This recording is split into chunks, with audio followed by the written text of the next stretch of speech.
Hello and welcome to The Future of Housing, a programme from the Chartered Institute of Housing and ITN Productions. The housing sector has its challenges, many of which have only been exacerbated by the pandemic. But from providing affordable homes, tackling mental health issues, to new ways of utilising technology, we'll be finding out about the ways in which housing professionals are improving housing for the future.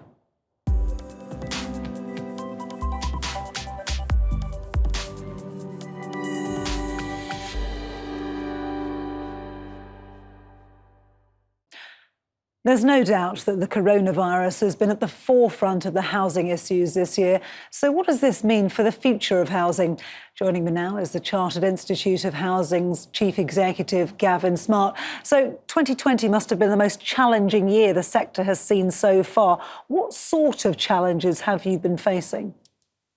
Well, there have been a number of challenges, but in particular, the economic impact has impacted on the housing sector in the same way as it has on any other. But probably bigger than that, I think, was the issue of making sure that we were able to keep services going even during the height of lockdown, because people's homes are important. People still need the services. They still need repairs and emergency services, and a huge amount of work went into making sure that we were able to keep services going and keep everybody involved safe. Finally, of course, lockdown and the social distancing measures that we have seen have had an impact on people's mental health. We have seen a rise in loneliness and isolation, and that has had a real impact. And for some people, that's been difficult to deal with. Even before this pandemic came around now, the housing sector was facing a number of challenges, wasn't it? Some of those still haven't gone away, have they? No, I don't think any of the challenges we were facing have gone away. And if anything, what the pandemic has done is thrown them into sharper relief. The failures in our housing system were simply made more apparent when you see the impact that the pandemic has had on some people who are insecurely or unaffordably housed. So the big challenges that we face remain. We simply don't have enough affordable housing, and certainly not enough of the most affordable homes at social rents. And we still have to do all we can to maximise new social rented homes. There's a massive challenge of responding to the post-Grenfell tragedy agenda and making sure that we can be sure that all of our homes are safe and properly maintained. And looking forwards, we have an enormous job of work to do to take our nation's housing stock and to make it to take it into a condition that we need it to be, and to be sustainable, to be greener, to be more energy efficient. Those big three present some real challenges to the housing sector, some real challenges for resourcing. They were there before the pandemic. The pandemic, I think, has simply just brought it into greater focus. You talked there about affordable homes. How far do you think the government's build strategy is really going to help address the chronic shortage of homes that we have for people? Well, I think we're still waiting to see some of the detail of exactly what the government wants to do with its build strategy. But it's clearly very welcome that they have recognised and they have said that they know that we need to do better and we need to do more. And that's a really good first step. I think for me, the challenge is numbers are important, but they're not the only game in town. We also have to think about what we're building, where we're building, and the quality of what we're building. And for me, I think we must make sure that we prioritise building some of the most affordable homes at social rents, and they need to be a significant part of the housing that we build. So the mix of what we build and the quality is probably at least as important as the absolute numbers. What about the cutting of red tape when it comes to planning legislation? How crucial is that? What sort of problems do you foresee there? For me, I think there are two major challenges. The first of which is we need to be sure that there is a way of maintaining what's called planning gain. This is the ability for the planning system to require developers to devote at least a proportion of the homes on any new building site to being affordable homes and ideally homes for social rent. The current planning system has a mechanism for doing that. That mechanism looks as if it might disappear under the reforms. We need another mechanism for ensuring that we have what you would call on-site and in-kind provision of affordable housing. So I think that's a first challenge. The second challenge is the government is very keen on extending the permitted development route. This is where actually homes can be built or buildings can be adapted without planning permission. That is a cause of some significant concern. Some of the homes that have been built using the permitted development route, I think, would not meet the standards that any of us would normally expect of a modern home. They're not the quality we should be building, and that is a cause of concern. What are you doing now to really remain optimistic in your sector? What are you doing constructively now to really move things forward? Well, there are a number of things actually that give me cause for optimism. So first and most importantly, we are looking forward to a government spending review in the autumn. And we are working now to make the case that housing needs to be at the heart of the government's plans for recovery. With our partner organisations, we are running a campaign called Homes at the Heart. And that's very much about saying we need to see and use housing as being part of the recovery, because housing is about people's homes, and homes are where you build your life from. And we must use housing as part of the recovery to build the environment, to build the economy, to build the society that we'd like to see. The other reason for optimism that I have actually is that across the sector, during the course of the pandemic, what you've seen, I think, is hundreds of organisations and thousands of individual housing professionals just finding ways to get stuff done, just making sure that the job gets done, even in very, very difficult and very, very challenging circumstances, because making sure that the people who live in our homes have good quality, safe, secure homes and the services that they need is of paramount importance. And we've managed to do that to a very large degree. OK, Gavin Smart, good luck in your endeavours. Many thanks for joining us. Thank you. Thank you.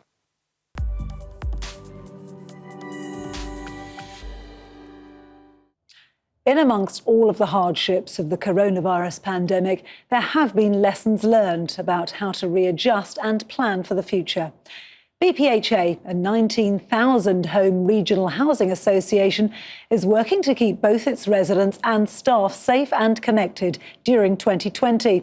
This unity is helping to drive the organisation forward ahead of the launch of their new corporate strategy. Helena Carter reports from Bedford.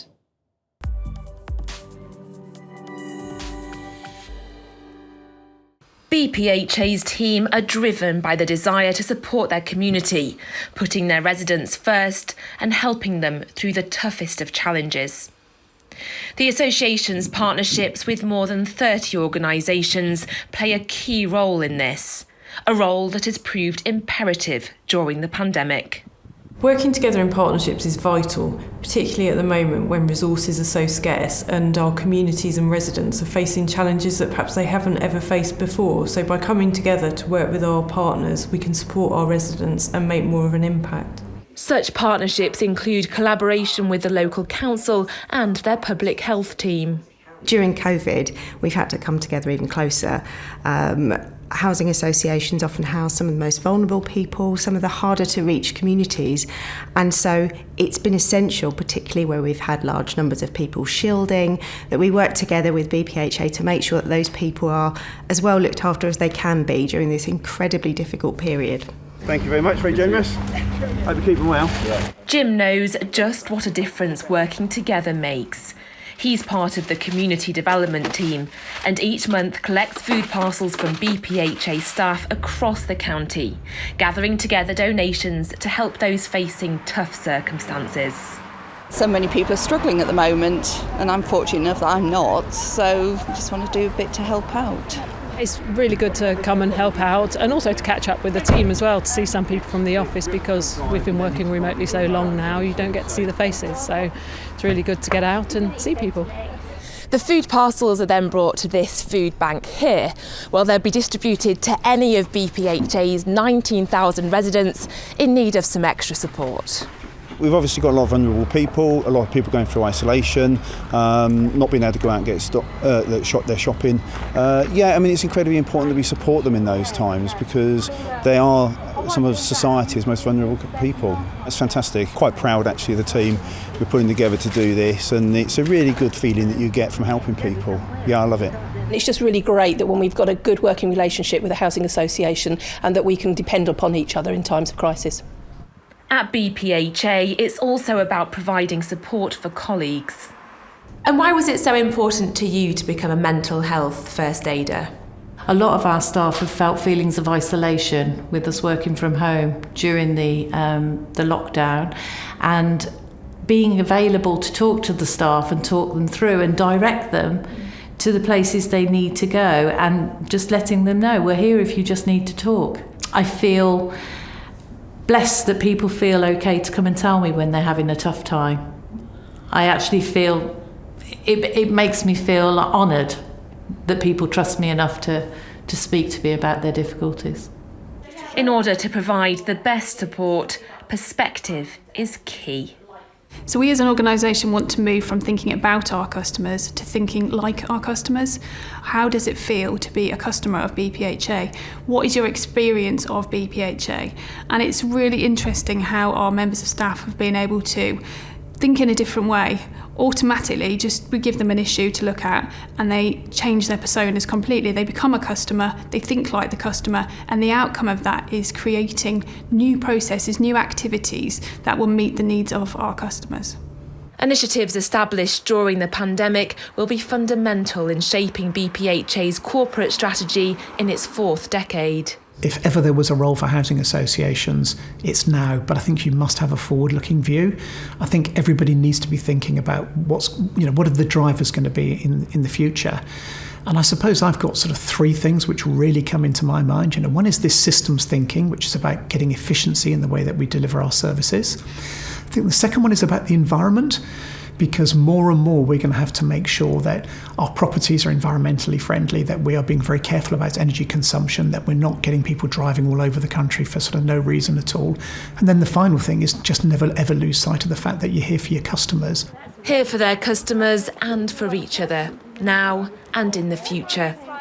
A team that takes pride in their work and is proud of the society they support.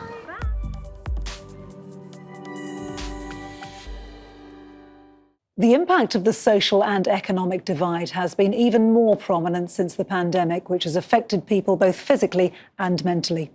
Innovation agency HACT has been working in the housing sector for 60 years and has seen many changes. Joining me now is the Chief Executive, Andrew Van Doorn. So, Andrew, the COVID-19 pandemic has clearly had a huge impact on all of us. How far would you say that the social housing sector has been impacted more than most?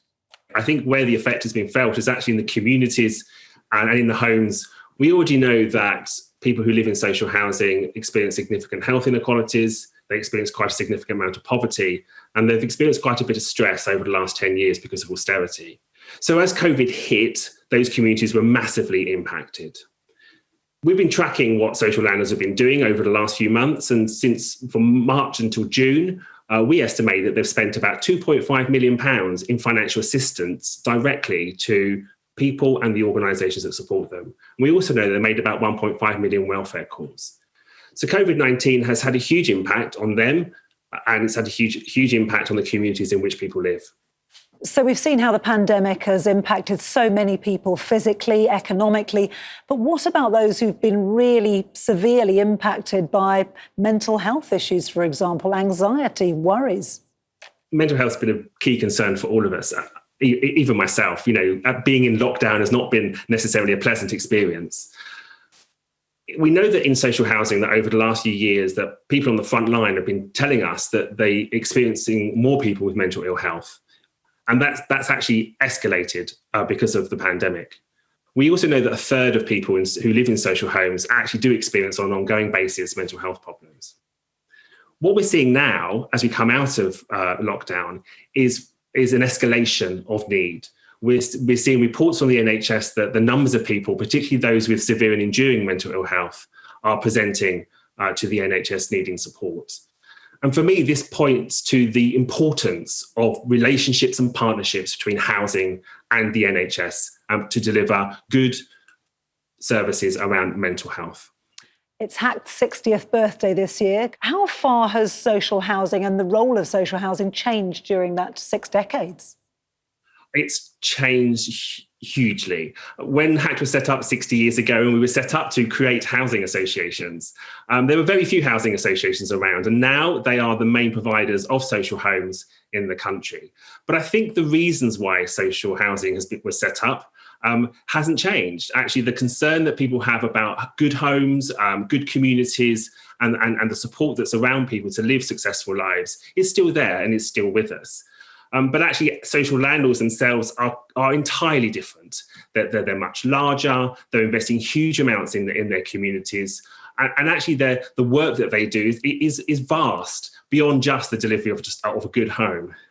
What more needs to be done now going forward in terms of social housing? What more would you like to see done?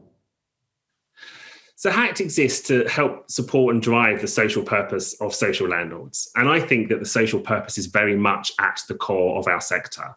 And we're here to help support that, to help drive that, to help innovate in that. I think when I look across social housing, the role and the importance of social value is becoming increasingly understood and increasingly used as part of the decision-making for social landlords, how they invest their resources, not just in neighbourhoods and people, but also how they invest their resources in new homes. So I think that the future is one which is incredibly exciting. I think there are huge opportunities. I think if we can better understand our social value and better drive our social value in all that we do, then actually there's a huge amount of impact that we can make. And that's why we are publishing our 5-year roadmap for social value. It's going to describe how we are going to transform our approach to social value in the next 5 years.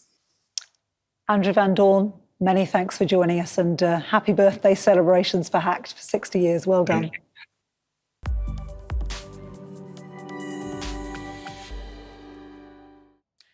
The Chartered Institute of Housing is partnering with the mental health charity Mind to encourage housing associations to raise their game on mental health with the Shine a Light campaign. In this film, we hear the first-hand accounts of people affected by mental health issues and how open communication and proactive measures can benefit both residents and housing professionals. Mental health and poor mental health has been a feature of my life in terms of members of my family. My father suffered a depressive illness all his life, and he was a kind and thoughtful, clever man. But the depression led him to be angry and upset and uncommunicative and quite difficult. And as children, myself and my siblings didn't actually know which version of my dad we were going home to. Mental ill health doesn't just affect the person suffering. Mental ill health impacts on whole families. It impacts on colleagues. When I understood that 34% of our staff absence here was mental health related, I wanted to start a conversation in organisations to think about what might encourage good mental health in their organisations. Being a housing officer can be a really stressful, really demanding job. Our housing officers are dealing with customers that are often themselves experiencing stress, experiencing anxiety, and they may have mental health problems themselves. And so if you're a housing officer dealing with that day in, day out, that can take quite a toll, and it can have an impact on our own housing officers' mental health and their own well-being. More recently, with COVID and with lockdown, I think that has really increased the pressure on our housing officers. So we've got housing officers who love going out seeing customers, love supporting customers in their homes. They've not been able to do that, and some of our housing officers have found that a real challenge. The Shine a Light campaign is about raising awareness, in particular amongst landlords, social housing landlords, of mental health amongst their staff and tenants. We've worked with the charity Mind to put together a guide for employers to try and help create mentally healthy cultures. There's a real need for housing associations to do all they can to support the mental health of both their employees and tenants. So we're not expecting housing officers to be mental health workers, but there is a real importance to make sure that people with mental health problems have the support they need to maintain a tenancy, and the guide will help. SOA Housing provides me with a life guarantee to stay here. I'm in a home that I feel safe and secure. I can lock the door and know that this is my safe space. I live with mental health illness my entire adult life. I suffer from extreme anxiety, and that leads to panic attacks and being really apprehensive and nervous in various situations. My housing association is really good. They have a lot of support for me. A lot of friends from across the country don't have that support, and that needs to change. It should be a standard process for everybody. The Shine a Light campaign has really involved tenants and people that work in the housing industry. And so to actually have a say in the guide and the information that's going to be rolled out is great. It means that I feel empowered. I work in housing not because it's housing, it's because of the people that live in the houses. People really appreciate it when we show genuine interest in how they're doing and whether there's any support they need. One of the common problems for a number of our tenants relates to their ability to pay their rent. I think the current economic challenges related to COVID-19 exacerbate that, and our customers, many of them are really struggling.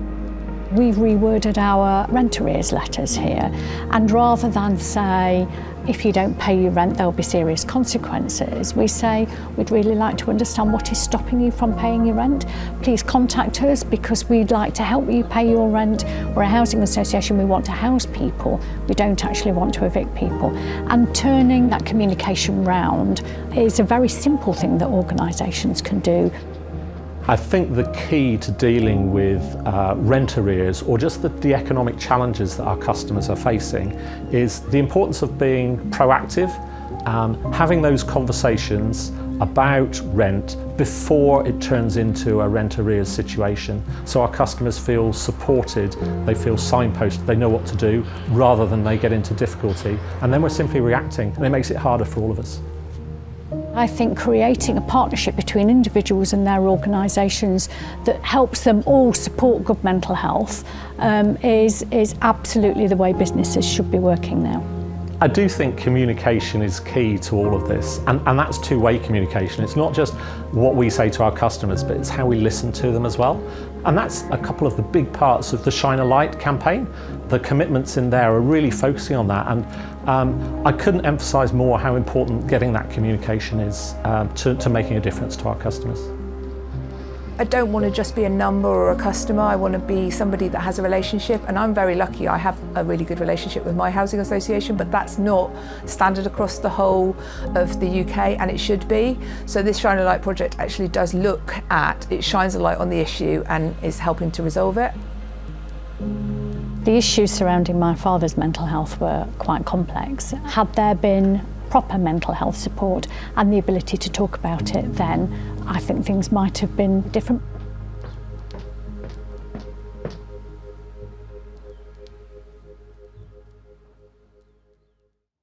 London is the most expensive place to live in the UK, with high rent and house prices forcing people out of the country's capital.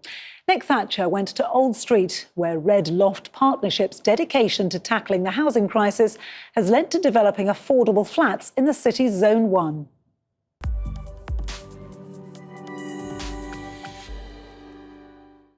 London is one of the most expensive cities in the world to live in. But Sophie has found an affordable flat to rent right in the centre of town. If it wasn't for this development, I think I'd really struggle to find an affordable place to live in Zone 1. And for my industry that I work in the creative fields, I'm often working all around London at different hours of the day, often at 4 or 5 in the morning. So it's vital for me to have really good transport links, and being able to live in Central at an affordable price is really invaluable. At a discounted rent affordable to anyone earning the London living wage, Sophie has her own double room, an ensuite bathroom, a shared kitchen, and access to communal spaces and facilities. It's made me have really good connections and friends, and we all really get on, so it's kind of like a really good community, and there's great social events, and it's made me feel like London is more of a home. This development is home to 125 people and was made possible through a partnership between the not-for-profit landlord here and Red Loft, a residential development consultancy which works with more than 50 different organisations to deliver thousands of new affordable homes every year. There's lots of small organisations who've got enough money to build some new homes but haven't got the expertise to unlock that potential. And what we do is provide strategic advice to help them look at what they can do, how they can do that, and then we provide practical advice to make sure they deliver the best affordable homes that they can. And if we can do more and more to get more homes built, then that's all to the good. Are the one beds going to be at the corner of heavy floor? Are they separate? And Redloft has worked closely over many years with High Elm. It's the housing association behind this development and specialises in providing accommodation for young people who are working in London but can't afford to rent or buy privately. For Redloft, it wasn't just about bricks and mortar. It wasn't just about find a piece of land, build it and walk away. It was about that relationship. It was about building trust between the two parties.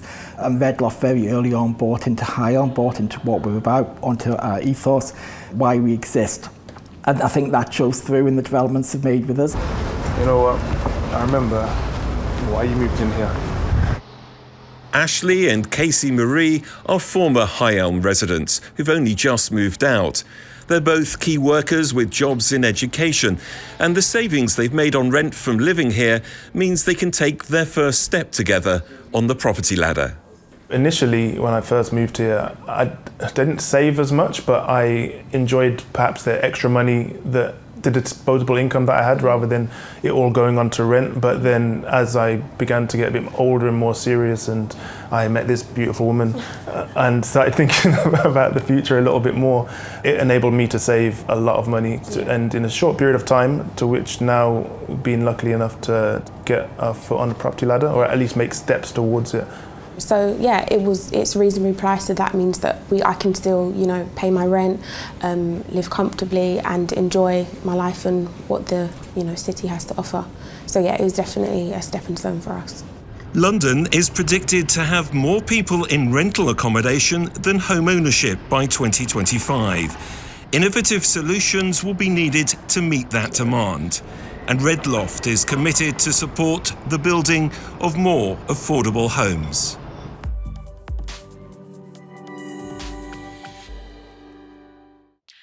For low and mid-income renters, the chance to buy their own property can often be a distant dream. Rent Plus offers a creative solution to the UK's housing crisis by allowing residents to move into a brand new home without paying a penny in deposit and letting them rent for up to 20 years until they can afford to buy the property. Duncan Golestani has this report.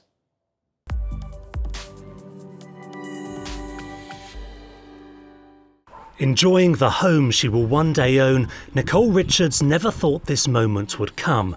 For years, the mental health nurse was stuck in private rented accommodation, paying ever higher rents, which meant she couldn't save for a deposit to buy.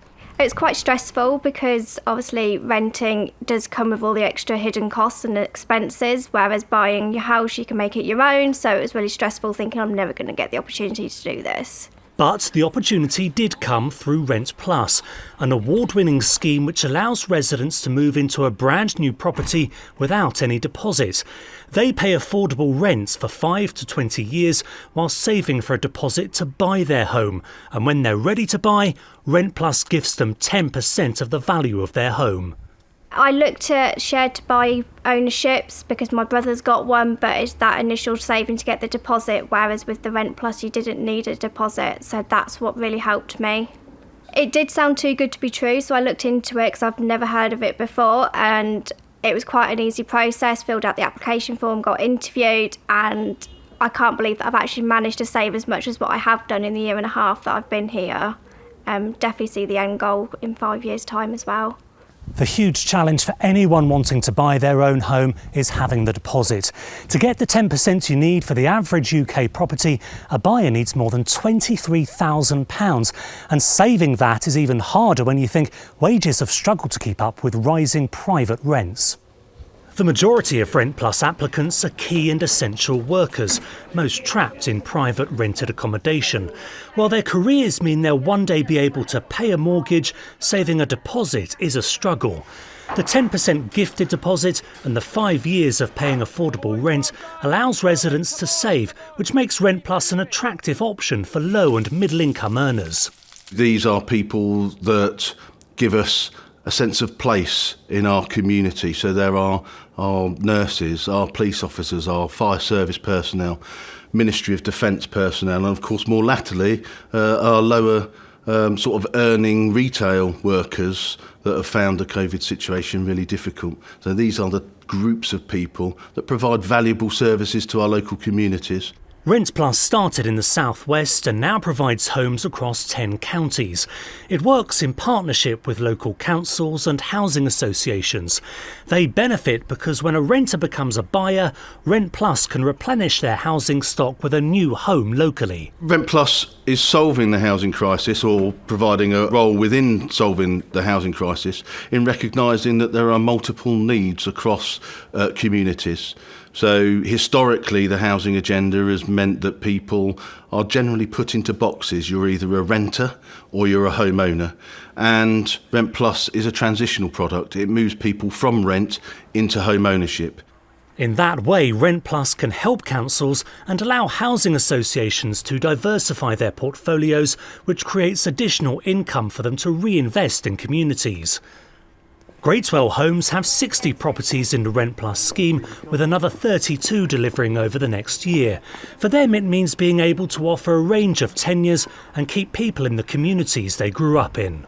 I think it's fantastic that we're actually forward-looking, that we're looking for innovation. We are looking to find products that are modern, that meet the local needs and aspirations of people. And I think this product is very well placed to be something to increase the supply nationally, potentially. I think there's huge mileage in this, and I would actively encourage other providers to consider buying into this scheme. It's an excellent product.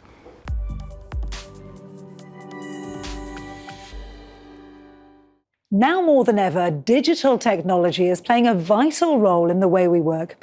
Search Acumen aims to use this technology to bring an increased efficiency to the legal due diligence process, keeping it relevant now and in the future. I'm joined by their Managing Director, Andrew Lloyd, to explain more. Andrew, many thanks for joining us today. Clearly, the pandemic has had a huge impact on all of us, not all of it positive, but there have been some silver linings too, haven't there? Yes, indeed. Lots of businesses have had to reevaluate the way that they use their technology. And this has resulted in widespread and rapid adoption by people who traditionally would have avoided the technology because their methods of working on a day-to-day basis had been okay up until now. Having to try out everything from virtual meetings replacing the meeting room to sharing documents and electronic information through online tools like Microsoft Teams.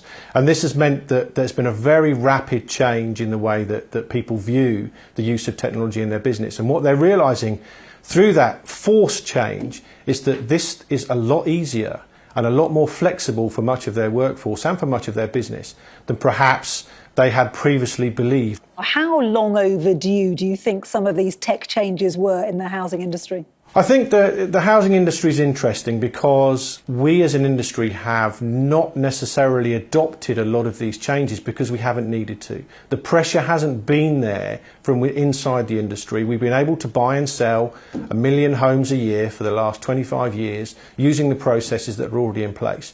So that constant pressure to change is not there. What we're finding now is that because of this change, the industry is looking at new ways of working, adopting these technologies, adopting the use of data more widely. And this is accelerating the change that would have come anyway. The other thing to bear in mind for the UK, of course, is that the global property market and the inward investment the UK gets from property is increasingly going to be challenged by overseas markets.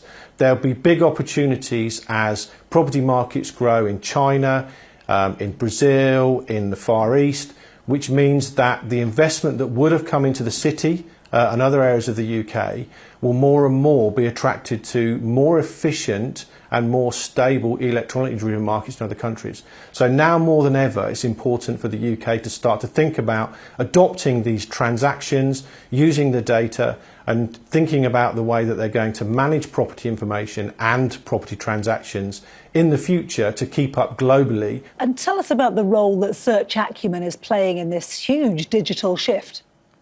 Our view has always been that as more and more of the data that's used in property becomes digitised means that you are able to search and manage huge amounts of information on property, and somebody has to be able to manage that. That's more data than humans themselves can cope with reading through.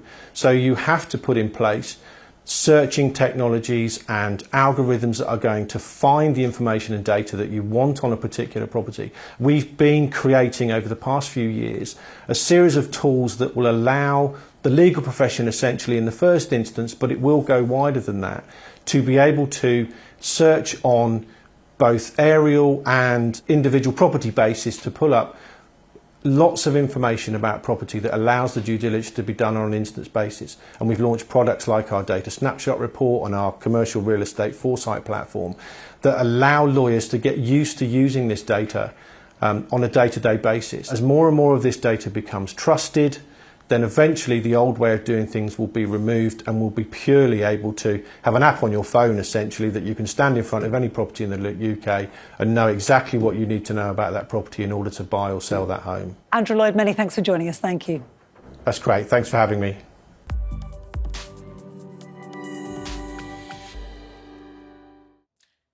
Thank you for watching The Future of Housing. We do hope you enjoyed the programme.